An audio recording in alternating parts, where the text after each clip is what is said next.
हम सभी को कैसे हैं आप सभी। उम्मीद करता हूं आप सभी बहुत अच्छे होंगे। और दोस्तों आज हम करने वाले हैं एचएसएससी ग्रुप डी के लिए। देखो मैथ का सिलेबस है वो मैं कंप्लीट करवा चुका हूं। तो आज जिस लेवल का आपका एग्जाम्स आ रहा होता है, जो आपका टेस्ट पेपर हो रहा होता है, उसको हम कवर करने वाले हैं। इससे क्या होगा, इससे आपके बहुत सारे जो चैप्टर हैं वो आपके रिवीजन हो जाएंगे और आपने अच्छे लेवल के जो क्वेश्चंस पढ़े होंगे उनका भी आपका रिवीजन हो जाएगा। ठीक है जी। और मैथ का सिलेबस जो नए स्टूडेंट हैं आप प्लेलिस्ट से जाके पढ़ सकते हो, वहां पर आपको कंप्लीट सिलेबस है वो आपका मिल जाएगा। ठीक है जी। तो चलिए बिना देरी की शुरुआत करते हैं। और ये सिर्फ आप ऐसा नहीं, सिर्फ आपके एचएसएससी ग्रुप डी एग्जाम्स के लिए इंपॉर्टेंट है। जितनी भी हमारी क्लासेज आती हैं ये आपके एचएसएससी के सभी एग्जाम्स के लिए इंपॉर्टेंट है। चाहे एचएसएससी ग्रुप डी का एग्जाम हो, हरियाणा पुलिस का हो, फॉरेस्ट गार्ड का हो, और कोई भी आपका एग्जाम होने वाला हो, यानी कि जो भी आपके मेंस के एग्जाम्स होने वाले हैं, एचएसएससी ग्रुप डी के एग्जाम्स होने वाले हैं, सभी के लिए इंपॉर्टेंट होने वाला है। और इन सारे क्वेश्चंस को आपको खुद सोल्व करने की कोशिश करनी है, क्योंकि सिलेबस आप पढ़ चुके हो, आप सभी रिवीजन कर रहे हो, ये आपका प्रैक्टिस सेट है। तो इसमें आपको सोल्व करना है, जिससे आपको आइडिया लगेगा कि कौन से टॉपिक में आपको प्रॉब्लम आ रही है, कौन से टॉपिक में आपको समस्या आ रही है, किसको आप आराम से कर पा रहे हो, किसके लिए थोड़ी और प्रैक्टिस और मेहनत करने की आपको आवश्यकता है। ठीक है। पहला क्वेश्चन आपकी स्क्रीन के ऊपर आप सभी को दिखाई दे रहा है। ठीक है भाई, इंग्लिश वाले देख लेना एक बार। ठीक है, चलो क्वेश्चंस क्या है, क्वेश्चंस को ध्यान से पढ़ना है। देखो मैथ के क्वेश्चंस को सोल्व करने का यही तरीका होता है, क्वेश्चंस को ध्यान से पढ़ो कि एक ट्रेन एक खंबे को 15 सेकंड में और 200 मीटर लंबे प्लेटफॉर्म को 35 सेकंड में पार करती है, तो ट्रेन की लंबाई क्या होगी, ये हमें बताना है। टाइम, स्पीड एंड डिस्टेंस बहुत ही अच्छा टॉपिक है, जहां से आपके एग्जाम्स में एक क्वेश्चन आ रहा होता है। बड़े प्यार से इस क्वेश्चन को सोल्व करेंगे, और सोल्व करने का तरीका मैंने बड़े प्यार से आपको समझाया हुआ है कि एक ट्रेन एक खंबे को 15 सेकंड में पार करती है। जब भी कोई ट्रेन किसी भी खंबे को पार करती है, मैंने आपको बड़े प्यार से जो बातें बताई थी उनको दोबारा से रिवीजन करो अपने दिमाग में, ताकि पूरे चैप्टर का रिवीजन हो जाए। किसी भी खंबे को पार करती है, किसी भी आदमी को पार करती है, कोई पेड़ है उसको पार करती है, तो वो क्या कर रही होगी, स्वयं की लंबाई को पार कर रही होगी। किसकी लंबाई को पार कर रही होगी, स्वयं की लंबाई को पार कर रही होगी। तो स्वयं की लंबाई को पार करने में इसको कितना समय लगता है भाई, 15 सेकंड का समय लगता है। ये हमें यहां पर दिया गया है। देखो खंबे को पार कर रही है, पेड़ को पार कर रही है, आदमी को पार कर रही है, तो इसका मतलब वो स्वयं की लंबाई को पार कर रही है, और उसके लिए इसको 15 सेकंड का समय लगता है। आगे क्या बोला कि 200 मीटर लंबे प्लेटफॉर्म को 35 सेकंड में पार करती है। अब समय कितना दिया गया है आपको, 35 सेकंड का समय हमें दिया गया है, लेकिन इस बार किसको पार कर रही है, 200 मीटर लंबे प्लेटफॉर्म को। अगर कोई भी ट्रेन किसी प्लेटफॉर्म को पार करती है, साथ में किसी दूसरी ट्रेन को पार कर रही होती है, या किसी पुल को पार कर रही होती है, यानी कि जिसकी कोई एक लंबाई है उसको पार कर रही होती है, तो इसका मतलब स्वयं की लंबाई को पार करेगी और प्लस में जो दिया हुआ है उसको पार करेगी। तो यहां पर x हमने मान लिया कि ट्रेन की लंबाई थी, तो x को पार करने में 15 सेकंड का समय, और स्वयं की लंबाई x प्लस में 200 मीटर लंबे प्लेटफॉर्म को पार करने में जो समय लगता है वो कितना है, 35 सेकंड का। इसमें जो ज्यादा समय लग रहा है, 35 में से 15 माइनस कर लेंगे, तो यानी कि जो आपका 20 सेकंड का जो ज्यादा समय लग रहा है, ये किस वजह से लग रहा है कि यहां पर 200 मीटर ज्यादा पार कर रही है। तो स्पीड निकालने के लिए हमें 1 सेकंड का निकालना होगा। तो भाई 200 मीटर को पार करती है, कितना समय लेती है, 20 सेकंड का, तो 10 मीटर पर सेकंड क्या हो जाएगी, स्पीड हो जाएगी। 10 मीटर पर सेकंड क्या हो जाएगी, स्पीड हो जाएगी। तो अगर हमसे चाल पूछता तो हम कर देते 10 मीटर पर सेकंड, और अगर यही चाल आपसे किलोमीटर प्रति घंटे में पूछा होता तो 10 को हम 18/5 से हम गुना कर रहे होते, हमारा आंसर निकल के आ जाता यहां पर 36 किलोमीटर प्रति घंटा, है ना। क्योंकि इसमें नहीं पूछा, लेकिन पूछ सकता है, क्योंकि पूरे चैप्टर का एक बार रिवीजन कर रहे हैं, तो ये भी आपका रिवीजन हो गया। लेकिन इसमें हमसे क्या पूछा है, ट्रेन की लंबाई क्या होगी। जब ट्रेन की स्पीड हमें पता है कि भाई 10 मीटर पर सेकंड स्पीड है, यानी कि 1 सेकंड में कितने मीटर की दूरी तय करती है, 10 मीटर की, और ट्रेन स्वयं की लंबाई को पार करने में कितना समय लेती है भाई? 15 सेकंड का। तो 15 गुना 10 कर दो, तो क्या हो जाएगा आपका? 150 मीटर क्या हो जाएगी? ट्रेन की लंबाई हो जाएगी। ऑप्शन नंबर क्या करेक्ट आंसर हो गया। क्या सभी को यह बात समझ में आ गई? अगर आपकी ट्रेन की स्पीड पूछेगा मीटर पर सेकंड में निकाल देंगे, किलोमीटर प्रति घंटे में पूछेगा निकाल देंगे, ट्रेन की लंबाई हमसे पूछिए उसको भी निकाल दिए, जो भी पूछेगा आराम से निकाल देंगे। बस इन चीजों का आपको ध्यान रखना है कि खंबे, आदमी, पेड़ या जिसकी बहुत कम, कोई इसकी जगह पे और कुछ भी ऐसी चीज दे दे जिसकी लंबाई बहुत कम है ट्रेन के कंपैरिजन में, तो उसको पार करने में स्वयं की लंबाई को पार करने के बराबर समय लगेगा। और प्लेटफॉर्म वगैरह दे दे तो स्वयं की लंबाई प्लस में जो दिया हुआ है, प्लेटफॉर्म दिया हुआ है, ट्रेन दिया हुआ है, उन सब की लंबाई। ठीक है जी, चलो अगले क्वेश्चन के ऊपर चलते हैं। एलसीएम एचसीएफ का बहुत ही अच्छा क्वेश्चन है, बहुत अच्छा क्वेश्चन है, बार बार रिपीट होता है आपके एग्जाम्स में, एचएसएससी के काफी एग्जाम्स में रिपीट हुआ क्वेश्चन है कि दो संख्याओं का अनुपात 3:4 है ना? 3:4 दिया गया है तो संख्याएं हम मान ले 3x और 4x हमारी संख्याएं हो जाएंगी, और उनका एलसीएम कितना दिया हुआ है? 180 है। तो दोनों संख्याओं का योग क्या होगा ये हमें बताना है। दोनों संख्याओं का योग क्या होगा ये हमें बताना है ना? 3 और 4 को गुना करते हैं 12x, तो 12x बराबर कितना हो गया? 180 हो गया। देखो इसको दोबारा से समझाता हूं, ध्यान से समझिए, कोई कंफ्यूजन नहीं होना चाहिए कि हमें संख्याओं का अनुपात कितना दिया गया है? 3:4 दिया गया है। ये हमने a मान ली पहली संख्या, ये हमने दूसरी संख्या b मान ली है, इनका अनुपात हमें दिया गया है। और एलसीएम कितना दिया गया है? हमें 180 यहां पर दिया गया है ना? 180 हमें दिया गया है। तो दोनों संख्याओं का योग निकालो, यानी दो संख्याओं का जोड़ हमें निकालना है। दो संख्याओं का जोड़ हम कब निकाल पाएंगे? जब हमारे पास वो संख्याएं होंगी भाई, जब हमारे पास संख्याएं होंगी तभी तो हम निकाल पाएंगे। तो यहां पर इन दोनों का गुना 4 तिये क्या हो गया? 12, और इसके बराबर में कितना दिया गया है? हमें 180। सिंपल ऐसे ही कर लो, एक्स एक्स के चक्कर में मत पड़ो, थोड़ा कंफ्यूजन हो जाएगा, छोड़ो। 4 तिये क्या हो गया? 12 हो गया। 12 का मान कितना दिया हुआ है? 180 दिया हुआ है भाई। 3 और 4 का अगर हम एलसीएम लेते हैं तो 12 हो गया ना, और उधर कितना दिया हुआ है? 180। तो 12 बराबर 180 हो गया। हमें एक का मान निकालना है, तो एक का मान निकालेंगे तो इसको 12 से डिवाइड करेंगे तो 12 एकम 12 और 12 पंजे 60। एक का मान कितना आ गया? हमारे पास 15 आ गया। जब एक का मान 15 आ गया, यहां पर गुना कर दो तो 15 × 3 = 45 हो जाएगा, और दूसरी संख्या 15 × 4 = 60 हो जाएगी। क्या बात समझ में आ गई? अब हमसे क्या पूछा है? दोनों संख्याओं का योग पूछा है, तो योग का मतलब यहां पर बस जोड़ कर दो, तो 60 और 45 कितना हो जाएगा? आपका 105 हो जाएगा। तो जो संख्याएं हमें बतानी थी वो हमारी कितनी आ गई? 45 और 60 आ गई। योग हमसे पूछा था तो दोनों को जोड़ दिया। अंतर पूछता तो हम क्या कर देते? 60 - 45 कर देते, तो दोनों संख्याओं का अंतर कितना हो जाता? 15 आपका हो जाता है ना? गुना पूछा होता तो गुना कर देते, जो भी हमसे पूछेगा हम आराम से निकाल दें। क्या बात समझ में आ गई?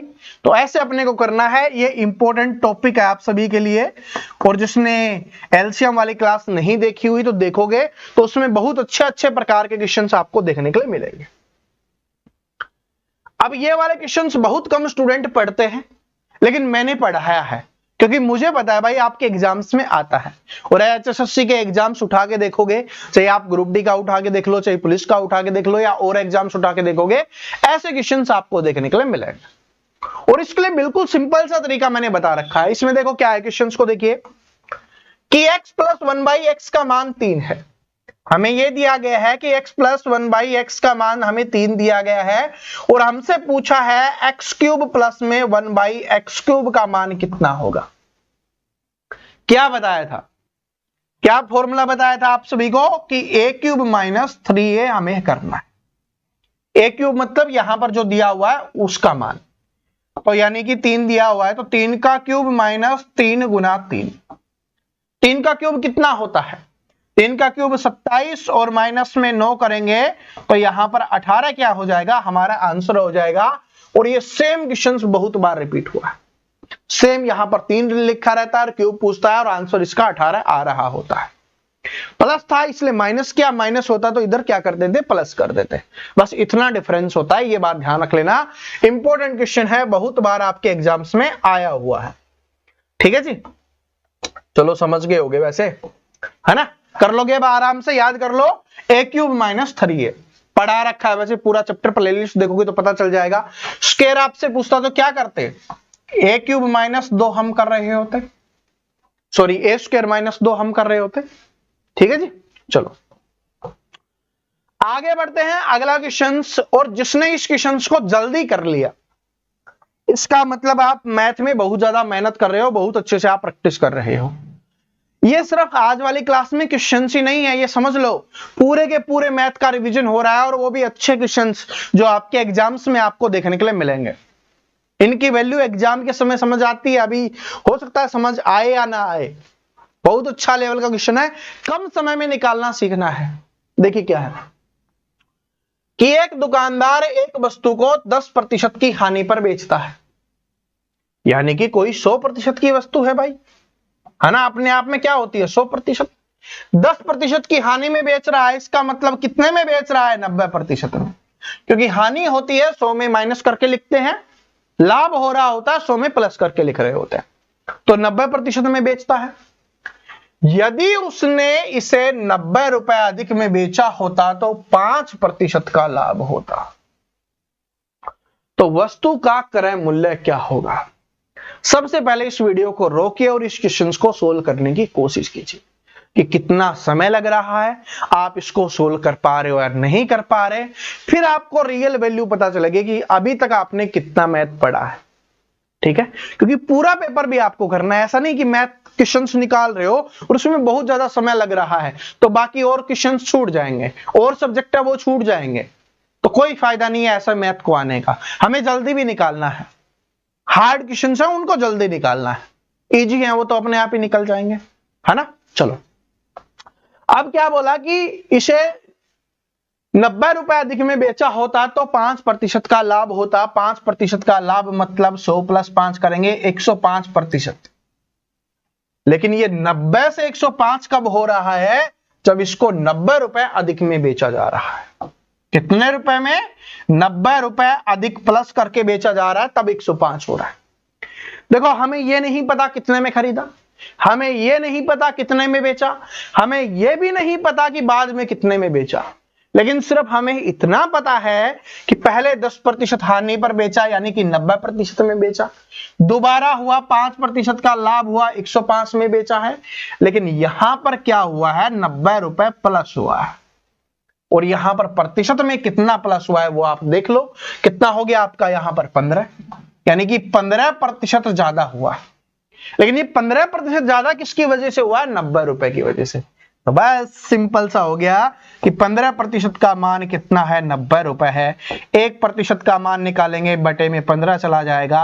हमें तो क्या निकालना है, क्रय मूल्य, जो क्या है 100%। तो 100% का मान निकालेंगे तो गुना में 100 चला जाएगा। 15 छिकी 90 और 6 गुना 100 क्या हो गया, 600 रुपए आपका आंसर हो जाएगा। तो 600 रुपए आपका आंसर हो जाएगा। अगर आपसे अब कुछ भी पूछे, आपसे क्रय मूल्य पूछा, क्रय मूल्य निकाल दिया। पहला विक्रय मूल्य पूछेगा, पहला विक्रय मूल्य निकाल देंगे। दूसरा विक्रय मूल्य पूछेगा, दूसरा विक्रय मूल्य निकाल देंगे।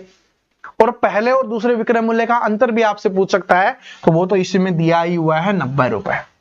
ठीक है, क्योंकि क्वेश्चंस को बहुत आसान बना देता है, और जब आसान बना देता है स्टूडेंट कंफ्यूज हो जाते हैं कि इतना आसान तो नहीं होगा, इसमें शायद और कुछ हो रहा होगा। नहीं, जो लिखा है वही पूछा है, उससे बाहर थोड़ी ना पूछेगा। ठीक है, और कभी भी आपको कोई भी डाउट हो तो इंग्लिश हिंदी चेक कर लिया करो। ठीक है जी, हिंदी में कोई डाउट है तो इंग्लिश देख लिया करो, समझ में आ जाएगा। क्या बात सभी को समझ में आ गई। देखो बहुत कम समय में, लिखना भी नहीं पड़ेगा। अगर यहां पर तो मैंने समझाया है भाई 100 से 90, और 90 से क्या हो रहा है 105, कितना 15, 15 बराबर 90, 1 बराबर 6, 100 बराबर 600, बस हो गया। ऐसे करना है। ठीक है, चलो आगे बढ़ते हैं, अगले क्वेश्चंस के ऊपर चलते हैं। टाइम एंड वर्क के बिना तो आपका चैप्टर है, तो सॉरी जो आपका पेपर है वो कंप्लीट हो ही नहीं सकता, है ना। तो टाइम एंड वर्क देखिए कि एक किसी कार्य को 12 दिनों में बी 15 दिनों में और सी 20 दिनों में कर सकता है। तो सबसे पहले लिख लेते हैं जैसे जैसे बोला है। ए का हमें 12 दिन दिया गया है, बी का हमें 15 दिन दिया गया है ना, और सी का हमें 20 दिन दिया गया है। सबसे पहले एलसीएम निकाल लेते हैं, जो 60 आ जाएगा। क्षमता निकालेंगे तो 60 को 12 से डिवाइड करेंगे 5 और 4 और 3। जिनको नहीं पता कैसे आया है चैप्टर जाके पढ़ो, अगर चैप्टर पढ़ रखा होगा तो आराम से आ गया होगा, और नहीं पढ़ रखा तो पहले चैप्टर पढ़ो। ये आपके लायक वीडियो नहीं है, इस तक पहुंचने के लिए अभी आपको बहुत ज्यादा मेहनत करने की आवश्यकता होगी। ठीक है जी, जो नए स्टूडेंट है पहले पूरा टॉपिक कंप्लीट करो। एलसीएम आ गया। एलसीएम यानी कि क्या होता है, आपका टोटल वर्क हो रहा होता है। एक बार फिर से बता देता हूं ताकि रिवीजन हो जाए। और ये क्या निकल रही होती है, कैपेसिटी यानी कि आपकी क्षमता निकल के आ रही होती है, या बोल सकते हो एक दिन का कार्य, एक दिन का कार्य या काम आपका निकल के आ रहा होता है। अब आगे देखिए, यदि 2 दिन एक साथ काम करते हैं और फिर ए चला जाता है, शेष कार्य को समाप्त करने में बी और सी को कितने दिन लगेंगे ये हमें बताना है। तो ए है वो 5 काम करता है एक दिन में, बी 4 काम करता है और सी 3 काम करता है। तो टोटल मिलकर ये कितना काम कर रहे होते हैं, 5 4 9 और 3 12 काम कर रहे होते हैं एक दिन में। लेकिन कितने दिन साथ काम करते हैं भाई, 2 दिन। जब एक दिन में 12 काम करते हैं तो 2 दिन में इन्होंने कितना काम किया होगा, 24 काम किया होगा। टोटल काम कितना है, 60। टोटल काम 60 है, इसमें से 24 काम हो गया है, तो कितना काम आपका बच गया, 36 काम बच गया। उसको अब कौन करेगा, क्योंकि ए है वो चला जाता है, तो बी और सी करेंगे। और बी और सी एक दिन में कितना काम करते हैं भाई, 7 काम करते हैं, क्योंकि 4 और 3 7 हो गया। अब 36 काम को करना है और एक दिन में 7 काम होता है, तो देख लो कितने दिन का समय लगेगा। 7 पंजे 35, 5 सही 1/7 दिन का समय लगने वाला है। अब क्वेश्चन इंपोर्टेंट है कि पूछा क्या है, तो बी और सी को कितने दिन और लगेंगे। तो बी और सी को कितने दिन और लगेंगे, तो यहां पर 5 सही 1/7 दिन आपका हो जाएगा। ऑप्शन में नहीं लिखा हुआ, कोई बात नहीं, हम यहां पर लिख देते हैं। ठीक है जी, ऑप्शंस में टाइपिंग में रह गया होगा, कोई टेंशन नहीं है। आपको पता है ना कि भाई 60 आएगा, एक दिन में 12 काम होता है तो 2 दिन में 24 काम, तो इसका मतलब कितना काम आपका बच गया, 36 काम आपका बच गया। 36 काम बच गया, दोनों मिलकर करेंगे तो 7, तो 7 से डिवाइड करोगे तो 7 पंजे 35, 1/7 आपका यहां पर करेक्ट आंसर हो जाएगा। यहां पर मैं लिख देता हूं 5 सही 1/7 दिन। टेंशन मत लो, खुद के ऊपर कॉन्फिडेंस होना चाहिए। ठीक है, ऑप्शंस एक आधे गलत टाइप हो जाते हैं, आगे भी एक गलत टाइप हुआ है, कोई दिक्कत नहीं है। हमारे ऊपर कॉन्फिडेंस है, मेहनत कर रहे हैं, सही कर रहे हैं, एग्जाम में सही होगा। ठीक है, एग्जाम में ऑप्शन सही होगा, यहां पर टाइपिंग में कुछ ना कुछ छूट जाता है। चलो ये वाला क्वेश्चन तो देखिए क्या है। बहुत बार आपने एग्जाम्स में ये टाइप का क्वेश्चन देखा होगा। क्या लिखा हुआ, अगर क्लियरली नहीं दिख रहा तो मैं लिख के बता देता हूं। 2.75 गुना में आपका 2.75 है, प्लस में आपका 2.75 है, और गुना में 4.5 है, प्लस में 2.25 और गुना में 2.25 है। यही आपका ऊपर लिखा हुआ है, और नीचे देखोगे तो ये आपका लिखा हुआ है। ठीक है, इसको देखते समय आपको क्या बात दिमाग में आ रही है कि भाई ये दोनों संख्याएं आपस में गुना हो रही हैं, तो क्या बन गया, मान लो ये अगर ए संख्या होती तो ये आपका ए स्क्वायर बन गया। इधर ये दोनों संख्याएं आपस में गुना हो रही हैं, तो अगर इसको बी मान ले तो बी स्क्वायर हो गया आपका। और यहां पर देखो क्या लिखा हुआ है, ए लिखा हुआ है, और इधर बी लिख दे, लेकिन साथ में 2 और है, तो बी 2ab लिखा हुआ है।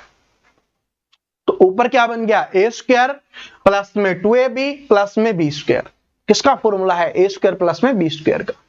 और नीचे क्या है, ए प्लस बी। और जिनको थोड़ा सा कंफ्यूजन है उसको दूर करते हैं।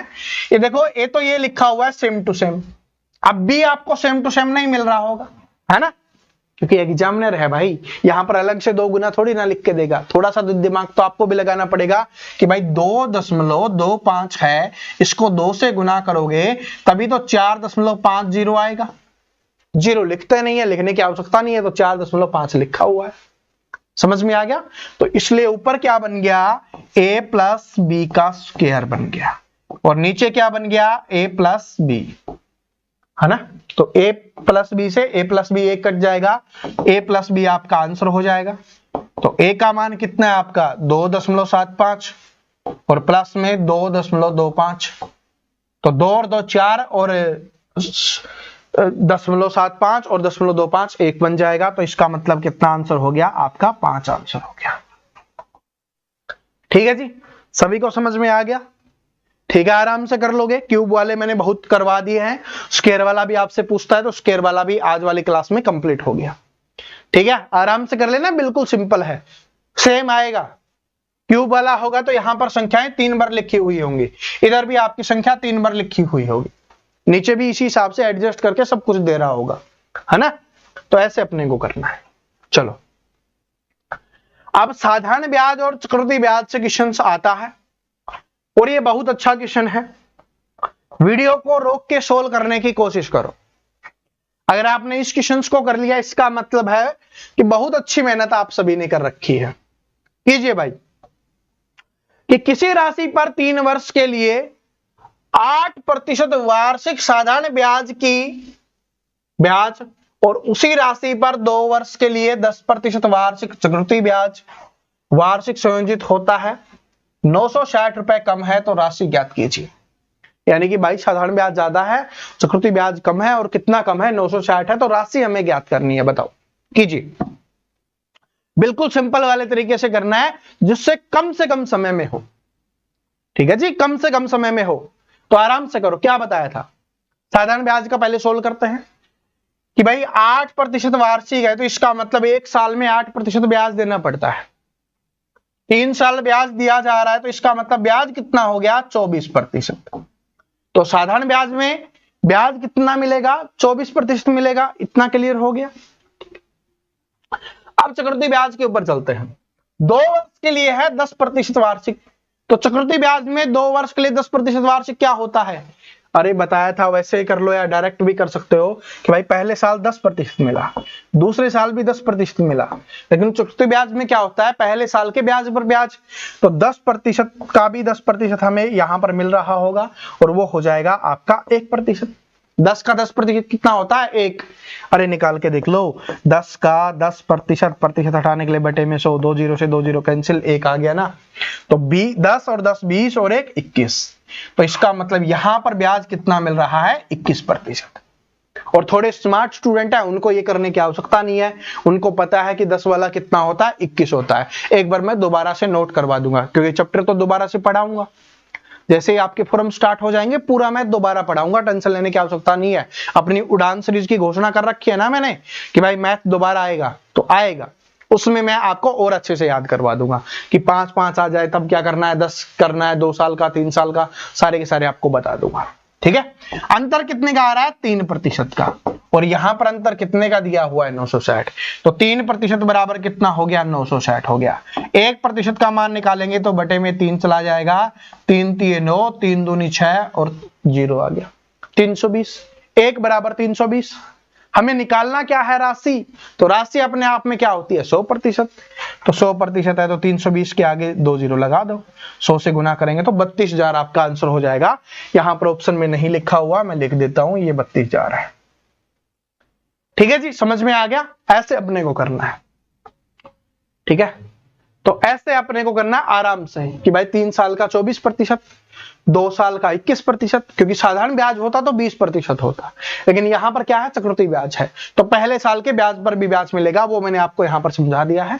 तो 21%, तो अंतर कितने का, 3% का, रुपए में 960, तो 3% बराबर 960, 1 बराबर 320, 100 बराबर क्या हो गया, 2 0 लगा दो यहां पर, 32,000। ठीक है, तो 32,000 ये ऑप्शन में टाइप कर लेना, option number A correct answer हो गया। चलो आगे बढ़ते हैं, अगले क्वेश्चन के ऊपर चलते हैं। ये वाला क्वेश्चन बहुत अच्छा है, अगर आप इसको आपने कर दिया, अब ये मत बोलना सर जी आप तो हर क्वेश्चन में ये बोल रहे हो, भाई सारे के सारे अच्छे लेवल के क्वेश्चन है। तो अगर आपने ये कर दिया तो ये समझ लो आपने बड़ी अच्छी मेहनत कर रखी है, बड़ी अच्छी मेहनत कर रखी है। तो इसका आंसर आप सभी स्टूडेंट है वो कमेंट करके बताएंगे ये आपका होमवर्क क्वेश्चन है। थोड़ी सी मैं हिंट यहां पर आप सभी को दे देता हूं। देखो क्या है कि एक व्यक्ति एक निश्चित दूरी को 40 किलोमीटर प्रति घंटा की गति से चलता है। यदि वह अपनी गति में 50% बढ़ा देता है, तो भाई 40 किलोमीटर प्रति घंटा है, 50% बढ़ा रहा है मतलब आधी और बढ़ा देता है, तो 40 और प्लस में आधी कितनी 20, तो अब उसकी स्पीड क्या हो गई 60 किलोमीटर प्रति घंटा हो गई। इतनी हिंट मैंने दे दी है। अब आंसर आप सभी को करना है। देखता हूं कितने स्टूडेंट इसका आंसर करते हैं, और इसमें तो ऑप्शन बिल्कुल ठीक लिखा हुआ है। ठीक है जी, तो आराम से सभी इसका आंसर करेंगे। ये आप सभी का क्या हो जाएगा, होमवर्क क्वेश्चन हो जाएगा। अगला क्वेश्चन मैं आप सभी को करवाता हूं। ठीक है जी, चलो ठीक है। वो होमवर्क क्वेश्चन दे दिया, इसका मतलब ये थोड़ी ना कि आगे नहीं करवाएंगे। इस क्वेश्चन को करो, क्योंकि औसत वाला पूछता है। बिल्कुल सिंपल क्वेश्चन है, ध्यान से देखो कि 11 संख्याओं का औसत 36 है। तो 11 संख्याओं का औसत कितना है, 36 है। ये कैसे हुआ सभी को पता होगा।